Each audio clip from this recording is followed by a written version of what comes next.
Good evening students, welcome back to Study Hub. Let's get started with the polity classes. आज हम पढ़ेंगे making of the constitution. Okay, तो start करते हैं। तो हमारी कॉन्स्टिट्यूंट असेंबली जो है उसकी फॉर्मेशन हो गई थी नवंबर 1946 के अंदर, ठीक है। और under the cabinet mission plan, ठीक है, ये हमने पहले ही पढ़ा था। कैबिनेट मिशन प्लान के अंदर ही हमारी कॉन्स्टिट्यूंट असेंबली बनाई गई नवंबर 1946 को, ठीक है जी। ओके, सो टोटल स्ट्रेंथ जो थी हमारी कॉन्स्टिट्यूंट असेंबली उसके अंदर 389 मेंबर्स थे, ठीक है जी। 389 मेंबर्स थे, जिसमें से 296 मेंबर्स जो थे वो ब्रिटिश इंडिया से थे और 93 जो सीट्स थी वो हमारी प्रिंसली स्टेट्स को एलोकेट करी गई थी। वो बाद में उन्होंने ज्वाइन नहीं किया, वो बात अलग है, ठीक है। उसके बाद जो 296 मेंबर्स थे ब्रिटिश इंडिया से, उसमें से भी 292 मेंबर्स जो थे वो प्रोविंशियल लेजिस्लेचर से थे और बाकी के जो 4 मेंबर्स थे वो कहाँ से थे, वो चीफ कमिश्नर प्रोविंसेस से थे। कौन कौन सी? दिल्ली, अजमेर, मेवाड़, कुर्ग और एक और थी बलूचिस्तान, ठीक है जी। इतना समझ आया। टोटल कितने मेंबर्स थे? 389, ये बात आपको याद रखनी है, ठीक है। 296 जो थे वो हमारे ब्रिटिश इंडिया से थे और 93 जो थे प्रिंस स्टेट से थे, ठीक है जी। ओके, उसके बाद ओके, ये मैंने आपको बताई। फोर्थ स्टेट कौन सी थी? बलूचिस्तान, ठीक है जी। ओके, 93 सीट्स जो थी वो हमारी प्रिंसी स्टेट से जो थी उन्होंने वो अनफिल्ड रही। क्यों अनफिल्ड रही? क्योंकि उन्होंने ज्वाइन ही नहीं किया, मतलब कॉन्स्टिट्यूंट असेंबली के साथ दूर ही रहे वो, है ना, state await from the constituent assembly, ठीक है। और क्योंकि ये जो राजा महाराजा होते थे ये थोड़ी के लिए ना मतलब इंटरफेयर नहीं करते थे कि ब्रिटिशर्स क्या कर रहे हैं क्या नहीं कर रहे, तो दूर ही रहते थे, ठीक है। ओके, उसके बाद अगर बात करें कॉन्स्टिट्यूंट असेंबली की जो पहली मीटिंग होती है वो हमारी 9 दिसंबर 1946 के अंदर होती है और वापस वो रीअसेंबल होते हैं 14 अगस्त 1947 को, ठीक है। जिस टाइम पर हमारा जो है हमारी कॉन्स्टिट्यूंट असेंबली जो है एक सॉवरेन जो है एक सॉवरेन असेंबली बन जाती है हमारी for the dominion of the India, ठीक है। As a sovereign constituent assembly for the dominion of India, ठीक है जी। समझ आई? सॉवरेन का मतलब क्या हो गया कि हाँ हमारे पर कोई भी और बाहर वाली कोई कंट्री जो है वो यहाँ पर जो है इंटरफेयर नहीं करेगी हमारे इंटरनल मैटर्स के अंदर, ठीक है। उसको बोलते हैं सॉवरेनिटी, ठीक है। Okay, it take 2 years 11 months and 18 days to finalise the constitution. Constitution को फाइनलाइज करने के लिए 2 साल 11 महीने और 18 दिन लगे हुए हैं, ठीक है जी। ओके, सो जब से इन्होंने स्टार्ट करा कॉन्स्टिट्यूंट असेंबली ने, वहाँ से लेकर के हमारा जब तक कॉन्स्टिट्यूशन हमारा अडॉप्ट नहीं हो जाता, ठीक है, 2 साल 11 महीने और 18 दिन हुए थे, ठीक है। ऑब्जेक्टिव रेजोल्यूशन जो है वो मूव किया जाता है on the first session of the constituent assembly on the 13 दिसंबर 1946 को जो है ऑब्जेक्टिव रेजोल्यूशन पास किया जाता है पंडित जवाहरलाल नेहरू के द्वारा, ठीक है। और ये जो ऑब्जेक्टिव रेजोल्यूशन ही है जो हमारा बाद में जाकर के प्रेम्बल बनेगा, ठीक है। और इसको अडॉप्ट जो है वो इसको पास किया जाता है 13 दिसंबर को, ठीक है। 13 दिसंबर को इसको पास किया जाता है और इसको अडॉप्ट कब कर दिया जाता है? 22 जनवरी 1947 को जो इस ऑब्जेक्टिव रेजोल्यूशन को अडॉप्ट कर दिया जाता है, ठीक है जी। ओके, सो यहाँ पर क्या हुआ, 9 दिसंबर को जो है 9 दिसंबर को जो है हमारी इनकी पहली मीटिंग हो जाती है, ठीक है। पहली मीटिंग होती है 9 दिसंबर को।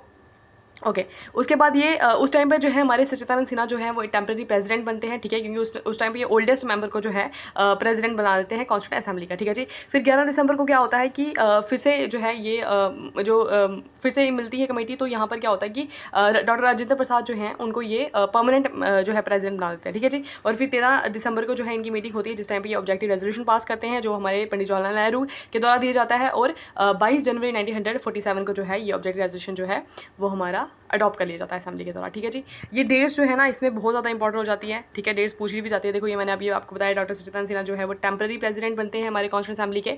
Okay, when and meet on the 9 December 1946। और बाद में जो है डॉक्टर राजेंद्र प्रसाद जो है वो हमारे डॉक्टर राजेंद्र प्रसाद जो है वो हमारे प्रेसिडेंट बनते हैं और एस.सी. मुखर्जी जो है वो हमारे वाइस प्रेसिडेंट बनते हैं, परमानेंट प्रेसिडेंट और वाइस प्रेसिडेंट बन जाते हैं, ठीक है। नाम याद रखना दोनों का। और सर बी.एन. राव जो हैं, बी.एन. राव, ठीक है, ये बनते हैं हमारे क्या कॉन्स्टिट्यूशनल एडवाइजर, ठीक है। बी.एन. राव, एम.एन. रॉय के साथ इसको कंफ्यूज नहीं करना। एम.एन. रॉय जो है वो उन्होंने आइडिया दिया था कॉन्स्टिट्यूशन का 1934 के अंदर। ये हमारे बी.एन. राव जो हमारे कॉन्स्टिट्यूशनल एडवाइजर बनते हैं, ठीक है जी। ओके ओके, सीट्स जो है वो एलोकेट होती है हर एक प्रोविंस को और हर प्रिंसेस स्टेट्स को on the basis of the population, ठीक है। पॉपुलेशन के बेसिस पर होती है, ठीक है। और किस रेशो में होती है? 1 to a million, ठीक है। 1 to a million पीपल होंगे तो एक जो है वहाँ पर एक लीडर जो है वो खड़ा होगा, ठीक है जी। ओके, सीट्स जो है हर एक प्रोविंसेस के अंदर किस तरह से डिस्ट्रीब्यूटेड थी, अलग अलग कम्युनिटीज़ में, मुस्लिम्स में, सिख्स में और जनरल में, in proportion of their respective population, ठीक है। पॉपुलेशन के बेसिस पर अलग अलग कम्युनिटीज़ में जो है सीट्स जो है डिस्ट्रीब्यूट होती है, ठीक है। जो हर मेंबर होगा हर एक कम्युनिटी का कॉन्स्टिट्यूंट असेंबली में वो उस कम्युनिटी से इलेक्ट होगा, ठीक है। Okay, by the method of the single transferable vote, जो अभी भी ऐसे ही होता है, ठीक है। ओके, अब क्या होता है कि 26 नवंबर 1949 को, ठीक है, थर्ड और फाइनल जो है रीडिंग हो जाती है हमारी कॉन्स्टिट्यूशन की, ठीक है। ड्राफ्टेड कंप्लीट हो जाता है ये हमारा। और हमारा 26 नवंबर 1949 को ही हम कहते हैं कि जिस दिन हमारे कॉन्स्टिट्यूशन को अडॉप्ट कर दिया गया और प्रेम्बल में भी इसी दिन का जो है जिक्र किया गया है, ठीक है जी।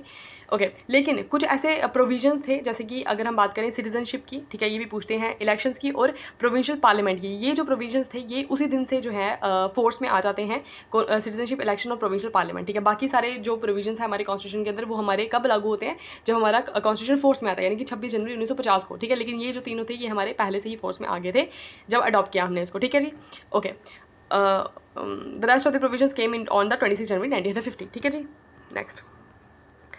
ओके अब यहाँ पर आती है कुछ कमेटीज़, ठीक है, जो हमारी पार्ट थी हमारी कॉन्स्टिट्यूंट असेंबली का ही, उसके बारे में बात करेंगे कौन कौन सी कमेटीज़ थी और उनके हेड जो है वो कौन थे, ये क्वेश्चन पूछा जाता है पेपर में। ठीक है, सबसे पहले यूनियन पावर कमेटी की बात की जाए तो पंडित जवाहरलाल नेहरू, याद रखना यूनियन पावर है इसलिए जवाहरलाल नेहरू, मतलब ऐसे याद करने के लिए। Union constitution committee, state committee, committee for the negotiating with the states, ये पंडित जवाहरलाल नेहरू की बात थी। ठीक है जी, provincial committee, advisory committee on the fundamental rights, minorities and the tribal and excluded areas, ये सरदार पटेल के पास थी। Drafting committee, most important question यहाँ से आता है, who was the chairman of the drafting committee. Okay, तो वो डॉक्टर बी आर अम्बेडकर थे। हमारे रूल्स ऑफ प्रोसीजर कमेटी के जो हेड थे वो डॉक्टर राजेंद्र प्रसाद थे। Committee on the function of the constituent assembly G V Mavalankar थे और स्टीयरिंग कमेटी के हेड जो थे वो राजेंद्र प्रसाद थे। ये कमेटीज आपको याद करनी पड़ेगी, ठीक है, याद तो करनी पड़ेगी ना। अब ड्राफ्टिंग कमेटी की बात करते हैं। ड्राफ्टिंग कमेटी जो है इसकी कॉन्स्टिट्यूशन जो है कब होती है, जो हमारी ड्राफ्टिंग कमेटी है वो हमारी 29 अगस्त 1947 यानी कि देश आज़ाद होने के बाद जो है यहाँ पर ड्राफ्टिंग कमेटी बनाई जाती है टू ड्राफ्ट द कॉन्स्टिट्यूशन। ठीक है, डॉक्टर बी आर अम्बेडकर जो है मैंने आपको बताया चेयरमैन थे हमारे ड्राफ्टिंग कमेटी के, 7 मेंबर्स थे इसके अंदर। ठीक है, ओके, इन्होंने अपना पहला ड्राफ्ट जो है वो कब सबमिट किया, इन्होंने 21 फरवरी 1948 को ये पहला ड्राफ्ट अपना सबमिट करते हैं और सेकंड ड्राफ्ट जो है ये अक्टूबर 1948 को सबमिट करते हैं और जो थर्ड और फाइनल रीडिंग जो होती है वो कब होती है, वो होती है हमारी 26 नवंबर 1949 और इसी दिन को हम मनाते हैं कॉन्स्टिट्यूशन डे भी। ठीक है जी, okay. Enactment of the constitution, अब कॉन्स्टिट्यूशन की एनेक्टमेंट, ये चीज़ें मैंने आपको बता दी। अब देखो 26 नवंबर 1949 को जो है कॉन्स्टिट्यूशन को अडॉप्ट कर दिया जाता है। ठीक है, जिसके अंदर एक प्रेम्बल होता है, 395 आर्टिकल्स होते हैं, 22 पार्ट्स होते हैं और 8 स्केड्यूल्स होते हैं। ठीक है जी, कॉन्स्टिट्यूशन जो है उसके अंदर अभी तक 103 अमेंडमेंट्स हुई है, आई थिंक अभी जो है 104 अमेंडमेंट हो गई है शायद, है ना। ओके, सो अमेंडमेंट्स जब पढ़ेंगे तब आपको क्लियर हो जाएगा। ठीक है, 70 ईयर्स में इतनी अमेंडमेंट्स हुई। ठीक है, उसके बाद अब जो है बात करते हैं तो हमारे पास प्रेम्बल है, 25 पार्ट्स हैं, 48 आर्टिकल्स हैं और 12 स्केड्यूल्स हैं। ठीक है, लेकिन हम कंसिडर करते हैं 395 आर्टिकल्स, 22 पार्ट्स और 22 पार्ट्स प्लस 12 स्केड्यूल्स। ठीक है, ऐसे क्यों हम करते हैं कंसिडर, वो इसलिए करते हैं क्योंकि जो है ये कुछ पार्ट्स हैं उनके सब पार्ट्स बन गए हैं। ठीक है, और कुछ आर्टिकल्स हैं और उनके भी जो है अंदर मतलब आर्टिकल्स जो हैं वो उनके भी सब आर्टिकल्स जो हैं वो बन गए। ठीक है, इसलिए हम यही कंसिडर करते हैं 395 आर्टिकल्स, 22 पार्ट्स और 12 स्केड्यूल्स हमारे यहाँ पर। ठीक है जी, स्केड्यूल्स में चेंज आया, वो पहले 8 थे अब 12 हो गए।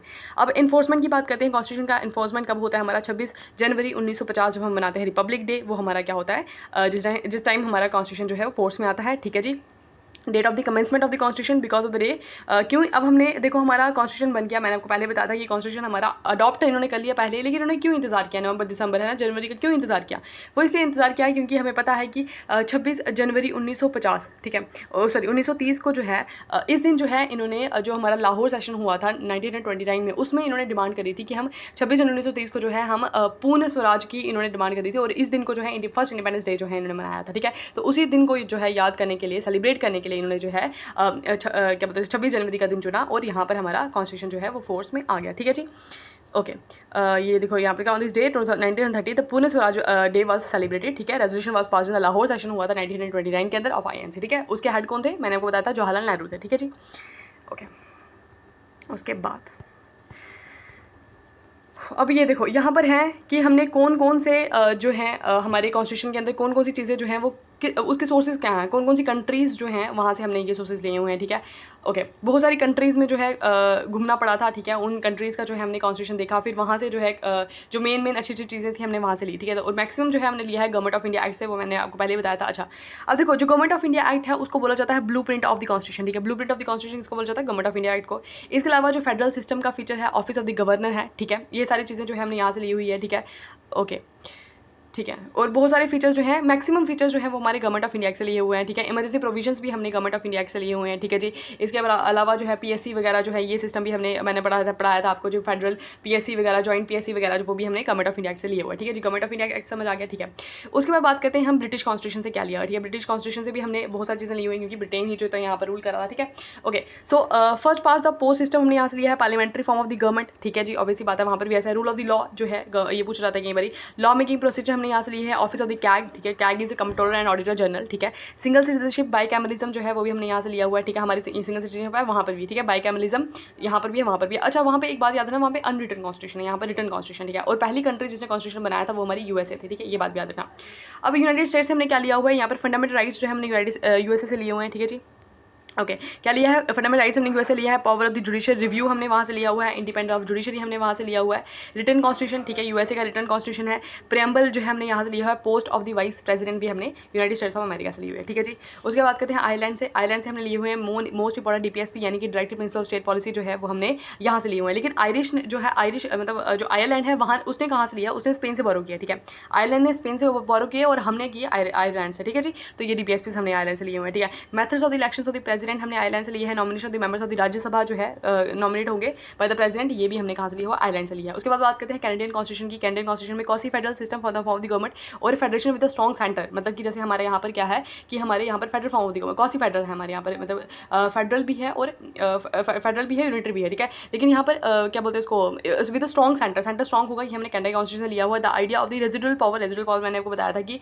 रेजिडुअल पावर वो पावर होती है जब हमारी जो डिवीजन है पावर की, जैसे कि हमारी यूनियन है, फिर उसके बाद कॉन्करेंट लिस्ट आती है, उसके बाद हमारी स्टेट लिस्ट आती है, जो चीज़ें जो है इनमें नहीं आती, मतलब जो रेजिडुअल रह जाती हैं वो हमारी सारे रेजिडुअल पावर जो होती हैं उसका आइडिया भी हमने कैनेडा कॉन्स्टिट्यूशन लिया, ठीक है।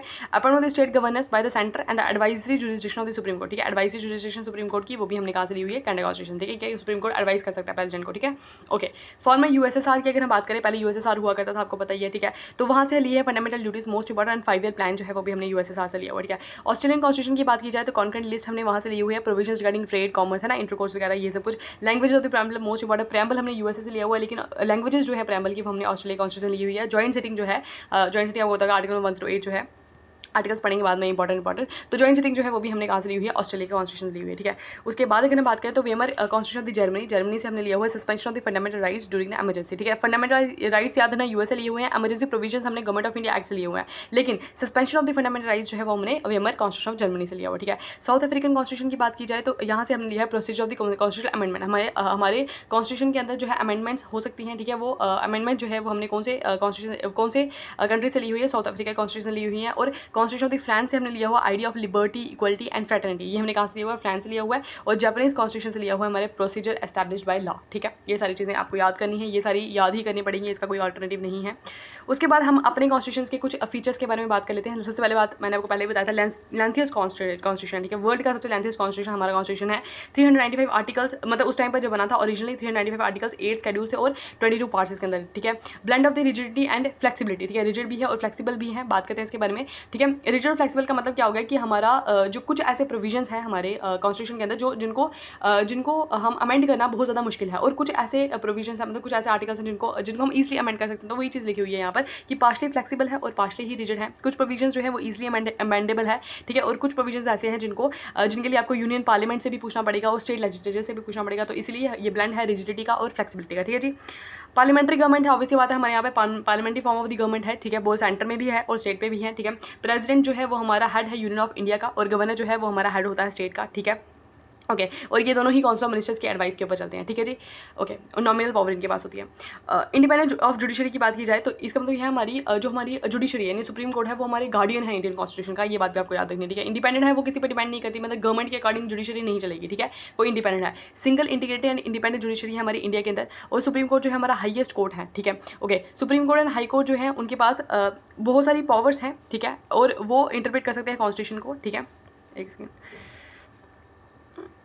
सेकेंड, ओके, कहाँ पहुँचे थे हम, ओके, कहाँ पहुँचे थे ये, ओके। तो सुप्रीम कोर्ट और हाई कोर्ट के पास बहुत सारी पावर्स है, ठीक है, और वो हमारे किसी भी तरह का जो लॉ है, ठीक है, law under various provision of the constitution of India, ठीक है, वो किसी भी इंटरप्रेट कर सकते हैं हमारे कॉन्स्टिट्यूशन को और लॉज को अंडर द कॉन्स्टिट्यूशन, ठीक है। फेडरल सिस्टम या यूनिटरी फीचर्स की बात की जाए, अब आपको पता होगा कि हमारा कॉन्स्टिट्यूशन कैसा है। हमारा कॉन्स्टिट्यूशन जो है हमारा कॉसी फेडरल है, क्या है, कॉसी फेडरल। अब कॉसी फेडरल का मतलब क्या हो गया, ठीक है, बात करेंगे इसके बारे में। कॉसी फेडरल का मतलब ये हो गया कि इसके अंदर कुछ फेडरल फीचर्स भी हैं, ठीक है, और लाइक जैसे कि डिवीजन ऑफ द पावर्स, या ठीक है, रिटर्न कॉन्स्टिट्यूशन की बात की जाए, ठीक है। ओके, हमारा कॉन्स्टिट्यूशन जो है उसके अंदर जो है कॉसी फेडरल है, यानी कि okay, division of the powers है हमारे यहाँ पर, ठीक है, रिटर्न कॉन्स्टिट्यूशन है, इंडिपेंडेंट ऑफ जुडिशरी है, बाइकैमलिज्म है, large number of the unitary features भी है, जैसे कि strong centre, single citizenship, flexibility of the constitution, integrated judiciary, emergency provisions are also present, ठीक है। फेडरल का सिस्टम ये होता है कि पावर डिवाइड होंगी, मतलब सेंटर में अलग, स्टेट में अलग, ठीक है। और यूनिटरी का मतलब ये होता है कि यहाँ पर एक स्ट्रॉन्ग सेंटर, जैसे यहाँ पर स्ट्रॉन्ग सेंटर की बात करी गई है, ठीक है, सिंगल सिटीजनशिप की बात की जाए, इसको बोलते हैं यूनिटरी बेसिस, ठीक है। तो हमारा क्या है, हमारा जो है कॉसी फेडरल है, ठीक है, मतलब और एक और बात याद रखना कि जिस टाइम पर इमरजेंसी होती है, इमरजेंसी अगर डिक्लेयर होगी उस टाइम पर जो है ऑटोमेटिकली ये क्या हो जाएगा, ऑटोमेटिकली जो है हमारा इसका फेडरल स्ट्रक्चर जो है वो खत्म हो जाता है, यहाँ पर यूनिटरी बन जाता है, उस टाइम पर सेंटर का ही जो है वो रूल होता है, ठीक है। ओके, समझ आ गया क्वासी फेडरल का मतलब क्या हो गया। ओके इसके अलावा क्या है हमारी सेकुलर स्टेट है। अब सेकुलर स्टेट का मतलब ये होगा कि किसी भी पर्टिकुलर रिलीजन को हम सपोर्ट नहीं करते हैं, ठीक है। Stand for secular that all religions in our country have the same right and support from the state, ठीक है। स्टेट का मतलब कंट्री, कंट्री से जो है हर एक रिलीजन को सेम राइट और सेम सपोर्ट मिलता है यहाँ पर, ठीक है। It is not uphold any particular religion, मतलब हमारी कंट्री का कोई पर्टिकुलर रिलीजन नहीं है, ठीक है, official religion of the country, ठीक है, एज द ऑफिशियल रिलीजन, कोई भी ऑफिशियल रिलीजन हमारा नहीं है, ठीक है जी। यूनिवर्सल एडवांस फ्रेंचाइज है, यानी कि हर एक सिटीजन जो हमारा 18 ईयर से अबव की एज का है उसके पास ये राइट है कि वो वोट कर सकता है without any discrimination of the caste, sex, religion extra. The voting जो है एज पहले जो है वो 21 ईयर्स हुआ करती थी, लेकिन बाय द 61st अमेंडमेंट हुई थी हमारी, उसमें जो है वोटिंग एज जो है वो 21 से हटा करके 18 ईयर्स जो है वो कर दी गई थी, ठीक है। तो ये देखो यहाँ पर ये लिखा हुआ the voting age reduce to 18 years from the 21 years in 1989। याद रखना 1989 में 61st अमेंडमेंट हुई थी, तो उसमें जो है ये वोटिंग एज जो है ये कम कर दी थी, 18 ईयर्स कर दी थी, ठीक है। इस वक्त हम वोट कर सकते हैं, ठीक है। ओके एमरजेंसी प्रोविजंस की बात की जाए, Indian constitution has a special provision to meet an extraordinary situation और एमरजेंसी, ठीक है। हमें पता होगा, आपको पता होगा कि 3 तरह की एमरजेंसी यहाँ पर होती है। नेशनल एमरजेंसी होती है, प्रेसिडेंशियल रूल होता है, फाइनेंशियल एमरजेंसी होती है, ठीक है। फाइनेंशियल एमरजेंसी अभी तक नहीं लगाएगी, ठीक है। ओके तो during the emergency central government जो है वो बहुत ज़्यादा पावरफुल हो जाती है और स्टेट जो है उनके अंडर जो है आ जाती है। नेशनल एमरजेंसी अगर लाएगी तो स्टेट को अकॉर्डिंगली काम करना पड़ेगा, जैसे सेंटर जो है वो ऑर्डर करेगी, ठीक है। एमरजेंसी जो है हमारा फेडरल सिस्टम जो है वो ऑटोमेटिकली जो है वो क्या होता है, यूनिटरी बन जाता है without any amendment of the constitution, ठीक है। बिना अमेंडमेंट के हमारा जो फेडरल सिस्टम जो है वो हमारा यूनिटरी बन जाता है, ठीक है। अब देखो अब यहाँ पर है पार्ट्स ऑफ द कॉन्स्टिट्यूशन। अब हर एक पार्ट इतना इंपॉर्टेंट नहीं है, लेकिन इंपॉर्टेंट मैं आपको बताती हूँ, ठीक है। एक बार पढ़ लेते हैं, फिर आपको याद करने पड़ेंगे। ओके पार्ट नंबर 1 की बात करें तो पार्ट नंबर 1 जो है आर्टिकल नंबर 1 से लेकर 4 आ जाता है। इसके अंदर बात की जा रही है किसके बारे में, टेरिटरी ऑफ द इंडिया के बारे में, फॉर्मेशन न्यू स्टेट्स की, अल्ट्रेशन ऑफ द नेम्स, ठीक है। States areas of exist state अगर हम ऑक्यूपाई कर लें तो क्या हो जाएगा ना, डिटेल में पढ़ेंगे सब कुछ, ठीक है। तो यहाँ पे स्टेट्स और यूनियन टेरिटरीज के बारे में बात करेगी, उसके बाद बात करेगी है यहाँ पर कि अगर हम अल्ट्रेशन करेंगे स्टेट्स की किस तरह से कर सकते हैं, कौन से आर्टिकल के अंदर कर सकते हैं, ठीक है, ये सब कुछ। पार्ट नंबर 2 की बात की जाए तो इसमें बात की गई है सिटीजनशिप की, किस तरह से हम सिटीजनशिप जो है एक्वायर कर सकते हैं इंडिया की, किस तरह से हमारी सिटीजनशिप जो है लूज हो सकती है। आर्टिकल नंबर 5 से लेकर के 11 तक यहाँ पर आ जाते हैं। उसके बाद अगर हम बात करें तो पार्ट नंबर 3 जो है wait a second, part number 3 के अंदर जो है आर्टिकल नंबर 12 से लेकर के 35 आते हैं, ये हमारे डील करता है fundamental rights of the Indian constitution. Fundamental rights कहाँ से लिए, यूएसए से लिए फंडामेंटल राइट्स, ठीक है। ओके सो ये आता है हमारा पार्ट नंबर 3 के अंदर। पार्ट नंबर 4 के अंदर अगर हम बात करें तो उसके अंदर आता है डीपीएसपीस, ठीक है। पार्ट नंबर 4A की बात करें, जैसे यहाँ पर सपाट हो गया ना, इसके अंदर आर्टिकल नंबर 51A आता है, जिसके अंदर हम बात करते हैं किसके बारे में, फंडामेंटल ड्यूटीज़ के बारे में। फंडामेंटल ड्यूटीज़ जो है वो पहले से हमारे कॉन्स्टिट्यूशन के अंदर नहीं थी, ये हमने 42nd अमेंडमेंट 1976 के अंदर जो है हमने फंडामेंटल ड्यूटीज़ जो है वो हमने कॉन्स्टिट्यूशन के अंदर डाली है, ठीक है। पार्ट नंबर 5 की बात की जाए तो ये हमारी डील करती है किसके बारे में, यूनियन के बारे में, ठीक है। यूनियन के बारे में और यूनियन के अंदर जो बंदे आते हैं उनके बारे में, ठीक है। कौन कौन से बंदे आते हैं, जैसे यूनियन लेवल पे आ गई हमारे यहाँ पे duties and function of the prime minister आ गया, मिनिस्टर प्रेसिडेंट आ गया, वाइस प्रेसिडेंट, अटॉर्नी जनरल आ गया, parliament, Lok Sabha, Rajya Sabha, controller, auditor general, CAG वगैरह है ना, इन सब के बारे में बात करती है। आर्टिकल जो है 5th वाले पार्ट नंबर 5 के अंदर जो आर्टिकल आते हैं 52 से लेकर 151 तक। पार्ट नंबर 6 की बात की जाए 152 से लेकर 237 तक आर्टिकल्स आते हैं, ये हमारी डील करती है स्टेट लेवल जैसे duties and function of the chief minister आ गया, हमारे यहाँ पर गवर्नर आ गया, स्टेट लेजिस्लेचर, हाई कोर्ट आ गया, एडवोकेट जनरल आ गया, स्टडी, ये सब कुछ, ठीक है। पार्ट नंबर 7 की अगर हम बात करें तो ये हमारा डील्स करता है, तो ये पार्ट नंबर 7 जो है is not important, deals with the states in part number B with is placed in 1976 by the 7th amendment act. तो ये इट इज़ नॉट इंपॉर्टेंट, कभी पूछा भी नहीं गया और ना ही आएगा। अच्छा 8 की बात की जाए, पार्ट नंबर 8 के अंदर जो है हमारी deals with the union territories, ठीक है। पार्ट नंबर 9 की अगर हम बात करें तो पार्ट नंबर 9 जो है वो हमारा डील करता है किसे डील करता है, पंचायती राज से डील करता है, ठीक है। Part number 11 was adopted by the 70 एक second, part number 9 was adopted by the 73rd amendment act हुआ था हमारा 1992, ठीक है। उसके अंदर जो है हमने 11 शेड्यूल जो है वो डालता है कॉन्स्टिट्यूशन के अंदर, ठीक है, जिसके अंदर 29 सब्जेक्ट्स है। ये भी आधे सब्जेक्ट्स पूछे जाते हैं कितने हैं पंचायत के अंदर, 29 सब्जेक्ट्स हैं, ठीक है। तो ये पंचायती राज से डील करता है हम पार्ट नंबर 9, ठीक है। 243 से लेकर 243O तक जो है इसका आर्टिकल है। पार्ट नंबर 9A की बात की जाए तो आर्टिकल नंबर 243P से लेकर ZG तक आते हैं। ये जो है 74th अमेंडमेंट एक्ट हुई थी हमारा 1992 के अंदर, उसके अंदर जो है हमने 12th शेड्यूल जो है इसके अंदर डाला था। इसके अंदर 18 सब्जेक्ट्स हैं और ये म्यूनसिपैलिटी से रिलेटेड है, याद रखना। पार्ट नंबर 9 की अगर हम बात करें, पार्ट नंबर 9 की अगर बात करें तो वो पंचायत आ जाएगा, और पार्ट नंबर 9A की बात करें तो वो हमारा म्यूनसिपैलिटीज़ आ जाएगा, ठीक है। याद रखना, अमेंडमेंट में याद रखना, शेड्यूल में भी पढ़ेंगे हम इनको, ठीक है। ओके जी, पार्ट नंबर 9B की बात करें और पार्ट नंबर 9B के अंदर जो है हमारा आती है कोऑपरेटिव सोसाइटीज़, ठीक है। ओके नेक्स्ट अगर हम बात करें पार्ट नंबर 10 के अंदर जो है शेड्यूल्ड एंड ट्राइबल एरियाज आ जाते हैं। पार्ट नंबर 11 की बात की जाए तो ये relation deals in relation with the union and the states, ठीक है। पार्ट नंबर 12 की बात की जाए तो ये है डिस्ट्रीब्यूशन ऑफ रेवेन्यू की बात की, नॉट दैट मच इंपॉर्टेंट, ठीक है। उसके बाद अगर हम बात करें पार्ट नंबर 13 की अगर हम बात करें ट्रेड कॉमर्स एंड इंटरकोर्स, ये भी नहीं पूछा जाता। पार्ट नंबर अगर हम 14 की बात की जाए तो deals with the civil service and UPSC, ये पूछा जाता है। पार्ट नंबर 14 के अंदर जो है यूपीएससी वगैरह जो है वो हमारी किसके अंदर आते हैं, पब्लिक सर्विस कमीशन जो है वो किसमें आती है, वो पार्ट नंबर 14 के अंदर आते हैं, ठीक है। 14A की अगर हम बात करें तो ये हमारा डील्स विद द ट्रिब्यूनल्स, ठीक है।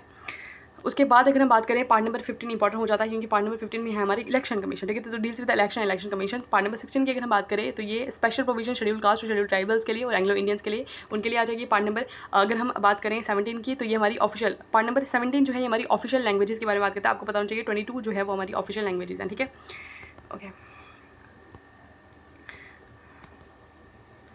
ओके, तो यहाँ पर आता है हमारा पार्ट नंबर 18। पार्ट नंबर 18 जो है हमारा इमरजेंसी प्रोविजन से डील करता है, ठीक है जी। और पार्ट नंबर 19 जो है उसके अंदर मिसलेनियस कुछ प्रोविजंस आ जाते हैं। और 20 की बात की जाए तो यहाँ पर अमेंडमेंट ऑफ द कॉन्स्टिट्यूशन आती है, जिसमें हम अमेंडमेंट कर सकते हैं। वो आर्टिकल आता है आर्टिकल नंबर 368, याद रखना। अंडर आर्टिकल नंबर 368 जो है हम अमेंडमेंट कर सकते हैं हमारे कॉन्स्टिट्यूशन में। और पार्ट नंबर 21 की अगर हम बात करें तो इसके अंदर जो है हमारी टेम्पररी और ट्रांजिशनल स्पेशल प्रोविजन आ जाते हैं। हमारे बहुत सारे स्टेट जिनको स्पेशल प्रोविजन प्रोवाइड किए होते हैं, जैसे कि हमारी JNK को भी था पहले, लेकिन अब नहीं है। और पार्ट नंबर 22 की अगर हम बात करें आर्टिकल नंबर 393 से 395 तक जो है ये हमारी शॉर्ट लिस्ट कमेंसमेंट, ठीक है। और यहाँ पर रिपील्स द कॉन्स्टिट्यूशन, ठीक है, authority text in Hindi and repeals of the constitution, ठीक है।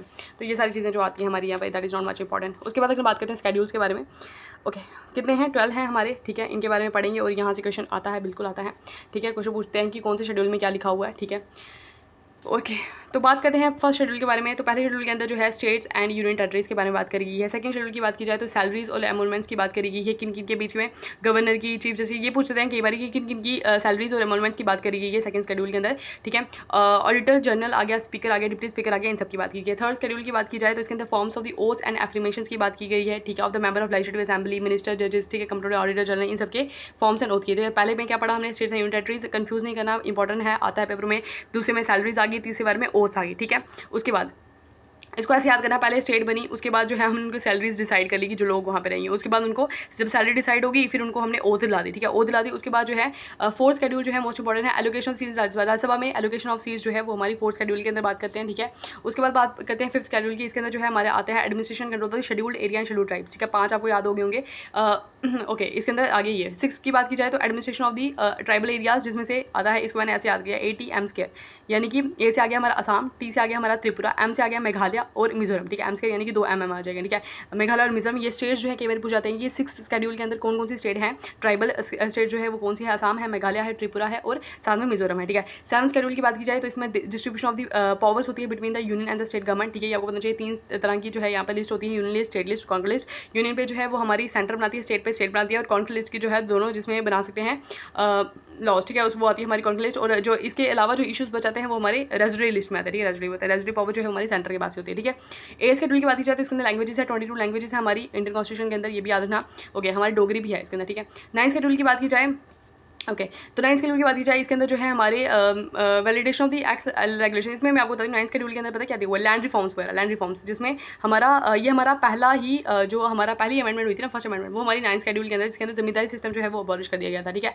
10th शेड्यूल की बात की जाए तो इसके अंदर एंटी डिफेक्शन लॉ जो है वो दिया गया हुआ है, ठीक है जी। 11th शेड्यूल की बात की जाए तो ये हमारी 73rd अमेंडमेंट एक्ट हुई थी, जिसके अंदर जो है पंचायती राज जो है वो यहाँ पर इंट्रोड्यूस किया गया था, जिसके अंदर 29 जो है वो सब्जेक्ट्स रखे हुए थे, ठीक है जी। 73rd अमेंडमेंट हुई थी 1992 के अंदर। फिर उसके बाद 12th शेड्यूल जो है वो हमारा बात करता है म्यूनसिपैलिटीज़ के बारे में, जिसमें 18 सब्जेक्ट्स हैं, और ये हमारी 74th अमेंडमेंट हुई थी 1992 के अंदर, ठीक है जी। आई होप स्केड्यूल्स वगैरह ये इतना तो समझ आ गया होगा, पार्ट्स देख लिए, स्केड्यूल्स देख लिए, ठीक है जी, ओके। आज के लिए इतना ही, बाकी करेंगे कल, तब तक के लिए bye bye, have a nice day.